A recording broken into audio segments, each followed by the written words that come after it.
ولهذا لما قرأ أحد الصالحين قول الله جل وعلا: يا أيها الإنسان ما غرك بربك الكريم، قال: إن سألني ربي ما غرك بربك الكريم أقول: غرتني ستورك المرخاة، أي ستر الله على العبد يغره، وستر الله رحمة.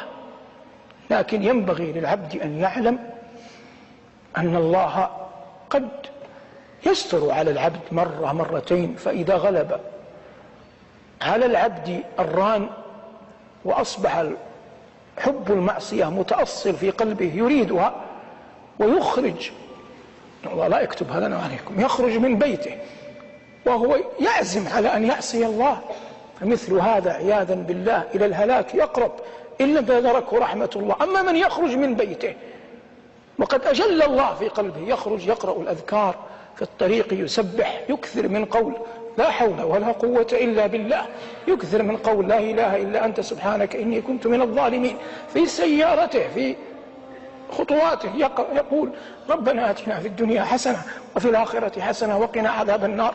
ومثال ذلك من الآيات من الأذكار التي يظهر فيها العبد ضعفه وعجزه، انكساره، حبه لله، خوفه من الله، طمعه في رحمته، أمله في فضله. كل ذلك به يحفظ الله العبد. فإن دنت الشهوة، غلب الفجور، أقبل الصاحب، تزينت المعصية، جاء فضل الله، جاء رحمته، جاءت مغفرته، جاء حوله، جاء ستره، فتداركت العبد ونجته مما هو فيه. وتأمل قول الله عن يونس، قال: ولا تكن كصاحب الحوت إذ نادى وهو مكظوم، ثم قال: